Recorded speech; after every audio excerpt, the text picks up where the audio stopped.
उस नगर में क्या हुआ, आत्मदेव नाम के एक ब्राह्मण रहते थे, बड़े खुशहाल थे, बड़े विद्वान थे। उनके बारे में क्या लिखा गया, उनके परिवार के बारे में। और दक्षिण में आत्मदेव नामी सीधा सज्जन सा ब्राह्मण था।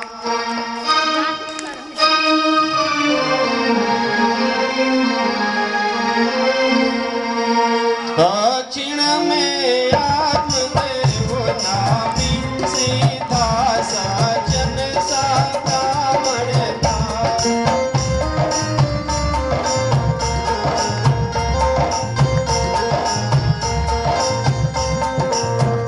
पंडित था और चतुर भी था, साधु था, ब्रह्मपरायण था।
जितना स्वामी सज्जन था उतनी नारी कर्कशा थी। कलयुग का एक बहुत बड़ा विशेष प्रभाव यह है कि इस कलयुग में जिसका पति ज्यादा पूजा पाठ करता है उसकी स्त्री 10-10 दिन तक स्नान नहीं करती। करती हो तो बताओ।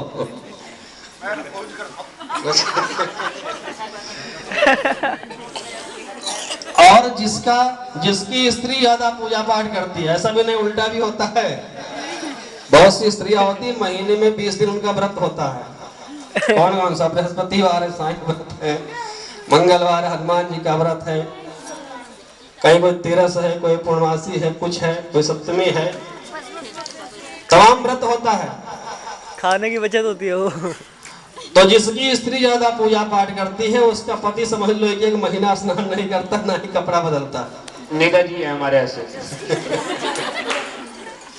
आंटी हमारी रोज मंदिर जाती है, नेताजी नहाते नहीं है।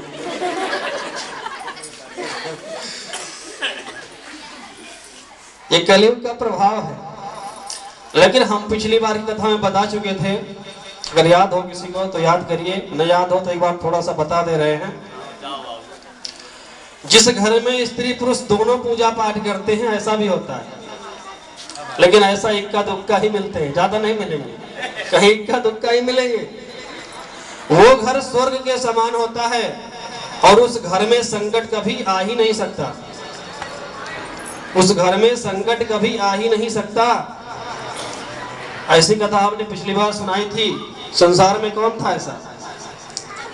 मेघनाथ के बारे में भगवान राम ने लक्ष्मण को बताया।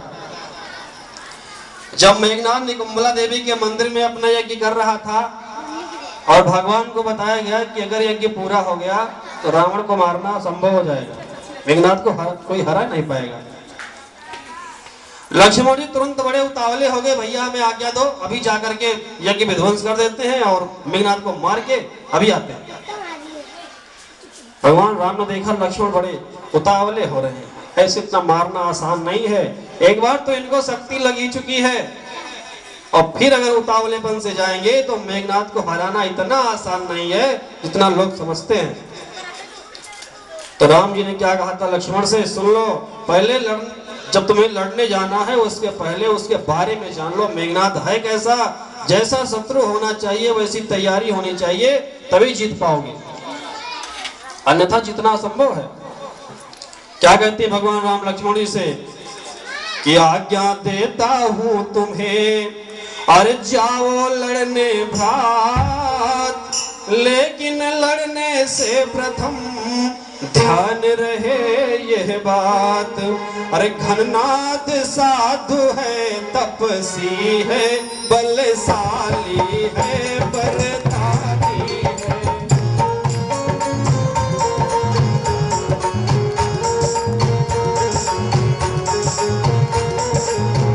संयमी नारी व्रत वाला है, बस एक प्रमीला रानी है।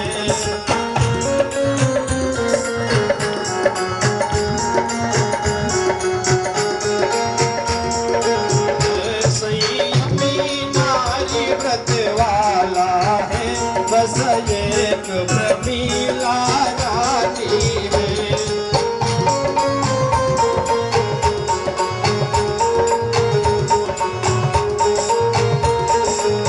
भगवान राम ने कहा मेघनाथ को निशाचर मत समझो, घननाथ साधु है, तपसी है, कई सन्यासियों से बढ़कर है मेघनाथ, बलशाली है, निबल भी है, वरदानी भी है, और ये सब तो छोड़ दो, संयमी नारी व्रत वाला है। बहुत सी कथाएं आप लोगों ने सुनी होगी कि स्त्रियों को पतिव्रता होनी चाहिए, पतिव्रताओं के बारे में कथा आती है, लेकिन पत्नी व्रता के बारे में कथा नहीं आती जल्दी। लेकिन आज देखिए मेघनाथ के बारे में भगवान राम स्वयं कह रहे हैं संयमी नारी व्रत वाला है। उसकी जो स्त्री सुलोचना है उसकी तो हम अभी आगे बताएंगे वो क्या है, लेकिन मेघनाथ संयमी नारी व्रत वाला है, नारी व्रत को धारण करने वाला है। और ऐसा करने से उसके पास शक्ति क्या है कि वो योगी स्वयं योग द्वारा यदि चाहे तो मर सकता है, अगर चाहे स्वयं मर जाएगा और मरकर फिर अपने प्राणों को तन में प्रविष्ट कर सकता है।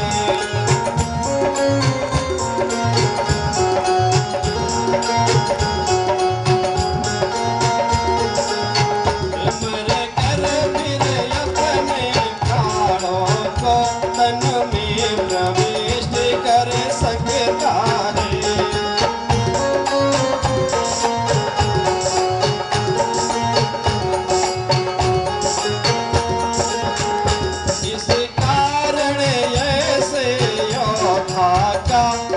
छिन्न भिन्न कर आना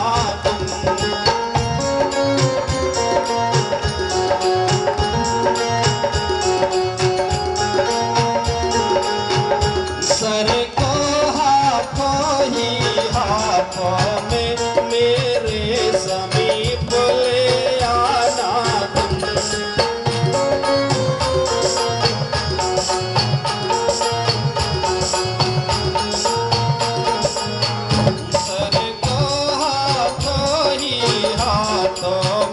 मेरे समीप ले आना।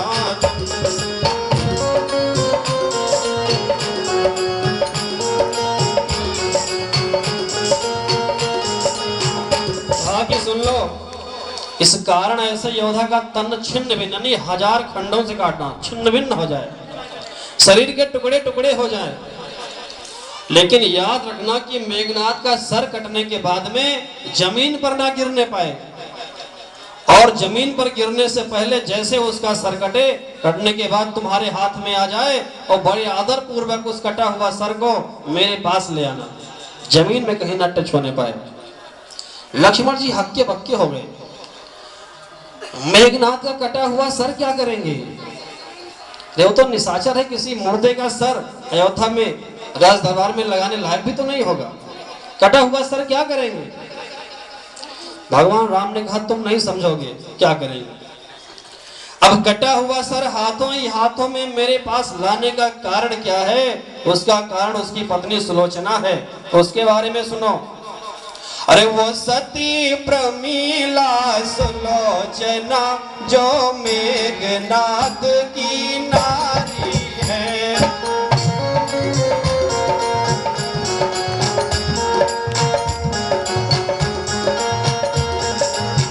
त्रिभुवन विख्यात साध्वी है, वासुकी की राजकुमारी है।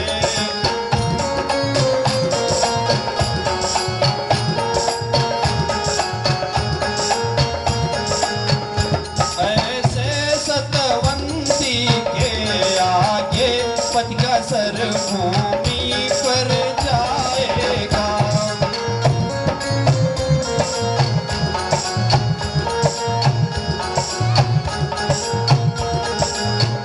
रामादल किस गिनती में है, संसार भस्म हो जाएगा।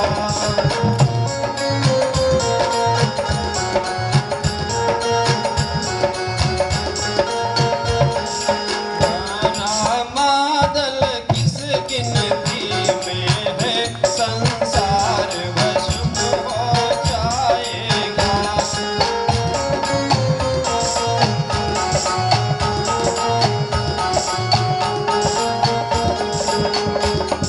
बाकी जो उसकी स्त्री सुलोचना है, त्रिभुवन विख्यात साध्वी है, सती नारी उसकी जैसी संसार में दूसरी है ही नहीं। पति नारी प्रथा और स्त्री पतिव्रता। मैंने बताया जिस घर में स्त्री पुरुष दोनों पूजा पाठ करते हैं, घर स्वर्ग के समान होता है, घर में कभी संकट आ ही नहीं सकता, क्योंकि उस घर के ऊपर लक्ष्मी जी बहुत खुश होती है। और जब लक्ष्मी जी खुश होकर के आपके घर में आएंगी तो उनके साथ में भगवान नारायण का आना तो बिल्कुल पक्का है। और जिस घर में भगवान नारायण और लक्ष्मी विराजमान हो जाएं, उस घर में संकट कैसे आएगा? आएगा ही नहीं। इसलिए मेघनाथ का सर कटने के बाद जमीन पर न जाने पाए। अगर जमीन पर गिर गया तो रामादल की बात छोड़ दो, पूरा संसार जल जाएगा। बड़े प्रेम पूर्वक उसको ले आना। अब लोग सोच रहे होंगे कि जब संकट आ ही नहीं सकता तो लंका का सत्यानाश क्यों हुआ, आखिर मेघनाथ मारा कैसे गया? यही जवाब भगवान राम से सुलोचना ने पूछा था। जब पति का कटा हुआ सर मांगने के लिए गई थी राम के शिविर में, तो सर मांगना केवल एक बहाना था, केवल वो भगवान राम से प्रश्नोत्तर करने ही आई थी, क्योंकि वो बड़ी ज्ञानवान थी। जब सुलोचना पति का सर मांगने के लिए आती है रामाधर में, तो सबसे पहले सुग्रीव ने देखा कि लंका की तरफ से काफिला, बड़ा लंबा काफिला आ रहा पालकियों का। तो सुग्रीव अपने मन में विचार करते हैं, लगता है रावण डर गया, मेघनाथ मारा गया, रावण डर गया, सारी शक्ति खत्म और सीता को बड़े प्रेम पूर्वक वापस करने आ रहा। तुरंत जो है हनुमान जी को बुलाता है और कहता, हनुमान जी बहुत बड़ी समस्या उत्पन्न हो गई। बोले क्या हुआ? कहा समस्या ये हो गई, लगता है रावण सीता को वापस करने आ रहा। तो हनुमान जी ने कहा इसमें समस्या वाली क्या बात है, ये तो बहुत अच्छी बात है, और आने तो कोई दिक्कत नहीं। सुग्रीव ने कहा तुम समझते क्यों नहीं मेरी बात को, बहुत बड़ी समस्या हो जाएगी अगर रावण ने सीता को वापस कर दिया यहाँ पर। कहा क्यों? कहा कि अगर रावण ने सीता को वापस कर दिया तो लंकेश कौन होगा, लंका का राजा फिर कौन होगा? अभी कुछ समय पहले भगवान राम ने भी भीषण का राज तिलक कर दिया है समुद्र के जल से कि तुमको लंका का राजा बनाएंगे, और अगर रावण भी शरण आ गया तो लंकेश कौन होगा भाई, फिर लंका का राजा कौन होगा? बहुत बड़ी दिक्कत हो जाएगी, जल्दी भगवान को बताओ। तो हनुमान जी ने कहा हाँ ये बात तो है, या तो विभीषण वाली बात झूठ होगी या तो रावण को राज नहीं देंगे, बहुत दिक्कत होगी। तुरंत जो है सुग्रीव जी भगवान राम के पास पहुंचते हैं, अपनी सारी बातें बताते हैं कि ऐसी ऐसी दिक्कत है। तो भगवान राम ने कहा कि मित्र तुम चिंता मत करो, अरे हम भारत देश के वासी हैं, शरणागत को ना भुलाएंगे। जो कोई शरण में आएगा हम कभी उसको भगाते नहीं, उसको गले जरूर लगाते हैं। हमारे देश के वासी हैं, शरणागत को न भुलाएंगे, और इसको लंकेश बनाया तो उसको अवधेश बनाएंगे। इसको हमने विभीषण को लंका का राजा बना दिया, इसको तो बनाएंगे। अब रावण को हम अयोध्या का राजा बना देंगे, पहले शरण में तो आए। तो सुग्रीव ने कहा तो आप सब लोग कहाँ जाओगे, जो आपका परिवार है।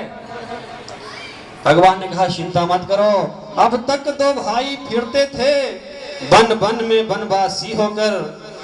अब तक दो भाई फिरते थे वन वन में वनवासी होकर, अब चारों भाई विचरेंगे इस जग में सन्यासी होकर। बोले राजा रामचंद्र की। चिंता मत करो, हम चारों भाई अब सन्यासी हो जाएंगे, बैरागी हो जाएंगे। लेकिन जो कोई शरण में आया उसको हम भगा नहीं सकते, क्योंकि जो निर्मल है, जो निश्चल है, वही जन मुझको पाते हैं। चालक परपंची धूर्त छली कब मेरे सन्मुख आते हैं। जिसका मन साफ है, स्वच्छ है, निर्मल है, वही मेरे पास तक आ सकता है, और जिसके मन में जरा सी धूर्तता भरी हुई है मेरे पास नहीं आ सकता। किंतु सभी शरणागत होगा, कर अपना रखूंगा मैं, अपने समीप बिठलाऊंगा, लक्ष्मण जैसा समझूंगा मैं।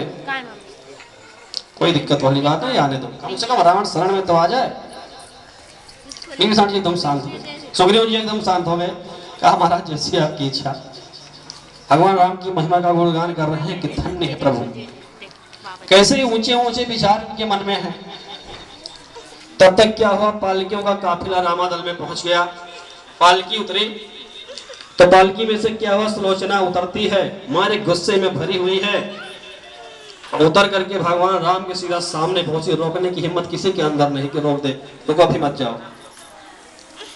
जब राम के सामने पहुंची, भगवान राम सामने बैठे सुलोचना को देख रहे, सुलोचना राम को देखने लगी, मारे गुस्से में भरी हुई है। तो भगवान राम अब सोचते पहले कुछ ये पूछे तब इससे हम बोले, और सुलोचना इतने गुस्से में है, वो सोचती ही पहले ये हमसे पूछे क्यों आई हो यहाँ पे, तब हम कुछ पूछे इनसे। ना सुलोचना कुछ पूछती है, ना भगवान राम कुछ पूछते हैं, केवल एक दूसरे को देख रहे हैं। कुछ समय बीत गया, कोई कुछ नहीं बोला।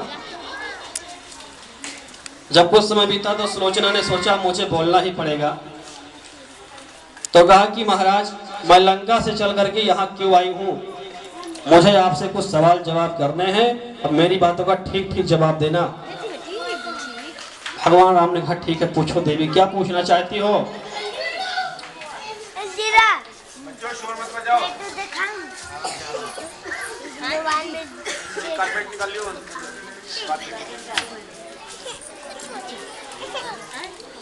भगवान राम ने कहा बताओ क्या पूछना चाहती हो। तो सुलोचना ने कहा सुनिए महाराज, आज युद्ध में मेघनाथ और लक्ष्मण की लड़ाई हो रही थी, लेकिन मेरे विचार से अगर धार्मिक दृष्टि से देखा जाए तो आज यहाँ लड़ाई मेघनाथ और लक्ष्मण की नहीं थी, बल्कि यहाँ दो सती नारियों की लड़ाई थी। क्या कहती है, अरे मैं जो कह रही हूँ राम उसे जरा सोचना, एक बार और मिला तो दूसरी सुलोचना, एक बार और मिला तो दूसरी सुलोचना।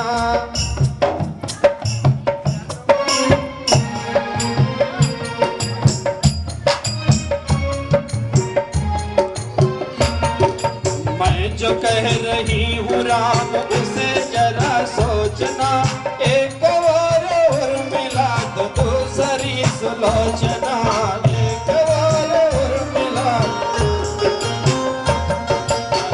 तो सतियों में राम एक हार क्यों गया, तुम ही तो बताओ मेरा कर्णधार क्यों गया, तुम ही तो बताओ मेरा। तो सतियों में राम एक हार क्यों गया,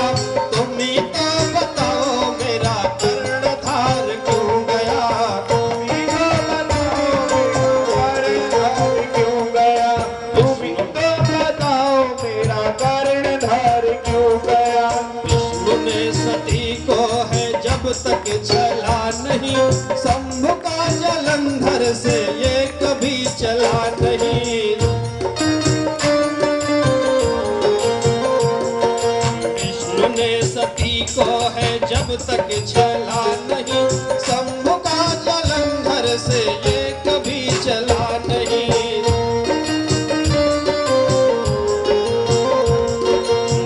दो सतियों में राम एक हार क्यों गया, तुम ही तो बताओ मेरा कर्णधार क्यों गया।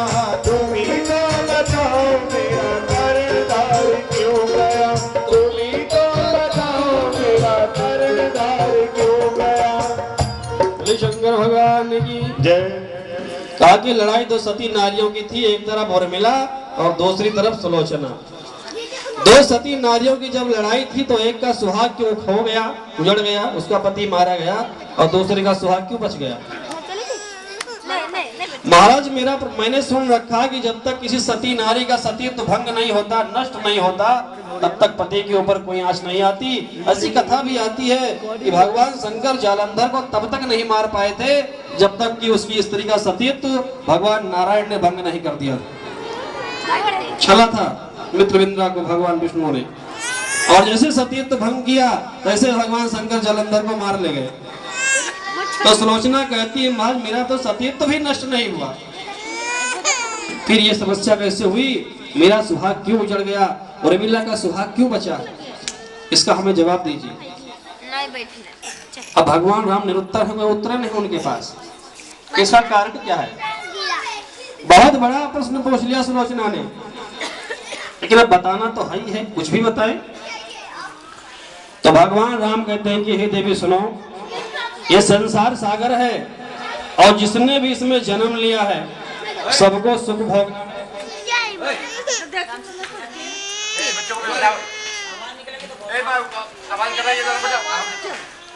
जितने भी लोगों ने जन्म लिया है सबको सुख भोगना है, सबको दुख भोगना है। जिसने बचपन में सुख भोगा उसको बुढ़ापे में दुख भोगना है, और जिसने बचपन में दुख भोग लिया उसको बुढ़ापे में सुख भोगना है। ये संसार का नियम है, प्रकृति का नियम है, सबके साथ होगा। अब ज्यादा दिन की बात नहीं, पिछले 14 साल की बात ले लो। पिछले 14 साल से तुम कहाँ थी और 14 साल से उर्मिला कहाँ थी। पिछले 14 साल से तुमने राजमहल में निवास किया है, मेघनाथ के साथ में अपना जीवन व्यतीत किया है। अब तक 14 साल में तुमने केवल सुख ही भोगा, इसलिए अब तुम्हारे दुख भोगने का समय आ गया।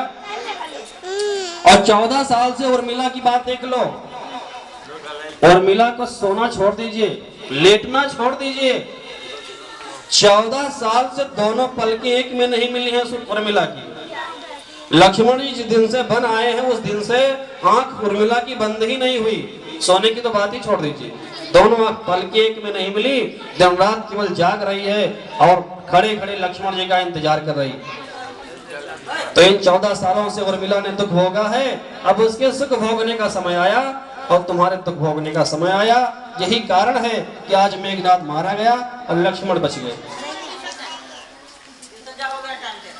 सुलोचना ने कहा अच्छा, बहुत अच्छा तरीका आपने बताया है, कोई बात नहीं, लेकिन अब आपने मुझे बहुत अच्छा मौका दे दिया, अब मैं आपको आपकी ही बातों में फंसा रही हूँ। 14 साल से उर्मिला जाग रही है, इसलिए उसका सुहाग बच गया। मैं सो रही थी, मेरा सुहाग उजड़ गया। अरे महाराज, अगर जागने वाली बात थी तब भी मेरा पक्ष बहुत बड़ा है। उर्मिला तो केवल 14 साल से जाग रही है, मेरी तरफ से कोई ऐसा है जो करोड़ों वर्षों से जाग रहा है। कौन है वो? अरे मेरे पिता से सहरी सैया बने हर्ष से, जागते हैं रात दिन कोटि कोटि वर्ष से, जागते हैं रात दिन कोटि कोटि हर्ष से, जागते हैं रात दिन कोटि कोटि हर्ष से। मेरे पिता से सहरी सैया बने हर्ष से, जागते हैं रात दिन कोटि कोटि वर्ष से, जागते हैं रात दिन कोटि कोटि हर्ष से, जागते हैं रात दिन कोटि कोटि हर्ष से। तो सतियों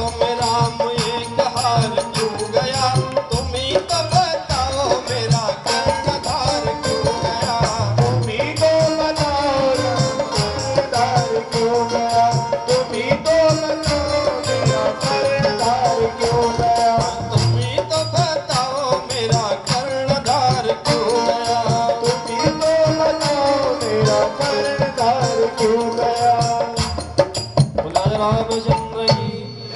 सुलोचना ने कहा मेरे पिता शेष करोड़ों वर्षों से भगवान नारायण की सैया बने हुए जाग रहे, 14 साल की बात आप बता रहे हो। अरे करोड़ों वर्षों, युगों युगों से, कल्प कल्प से 14 साल किस कोने के बराबर है, कहीं से भी काट लेते। खंबा आएगा ये। मेरा पक्ष बहुत बड़ा है। अब भगवान राम अपने मन में विचार करते हैं अब क्या हम जवाब दें। उनका गला बंद किया, अब आगे बोलने की हिम्मत नहीं, क्या बोले। जब भगवान राम कुछ नहीं बोले, चुप रहे। सुलोचना बारंबार डांट रही भगवान राम को, सोचते हैं कि मैंने गलती पकड़ ली इनकी, अब इनको इनकी बातों में मैंने फंसा दिया, अब इनके पास उत्तर नहीं है। जब भगवान राम कुछ नहीं बोले, 5 मिनट बीत गया तो जो मेघनाद का कटा हुआ सर रखा था वही ठहाका मार के हंसा। जो मेघनाद का कटा हुआ सर रखा था वो ठहाका मार के हंसने लगा, और हंसता हंसता मेघनाद का कटा सर क्या बोलता है, अरे शेषावतार है लखन लाल, उनके द्वारा संहार हुआ।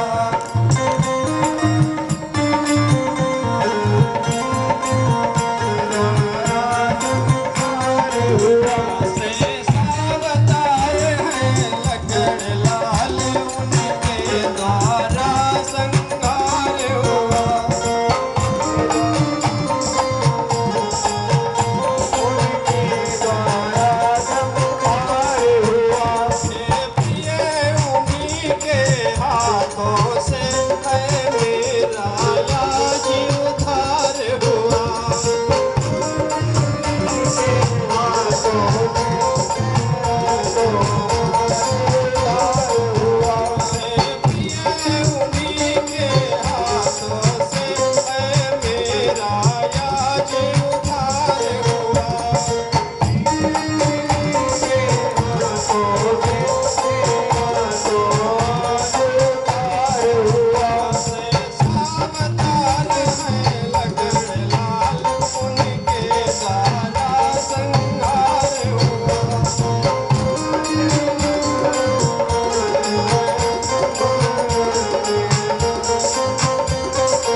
अरे भगवान शेष के ही तो अवतार है लक्ष्मण जी, तेरे ही पिता तो हैं प्रधान मेरे नाश में। अरे तेरे ही पिता तो लक्ष्मण जी विराजमान है यहाँ, उन्होंने ही मेरा वध किया है और उन्हीं के हाथों से आज मेरा उद्धार हो गया।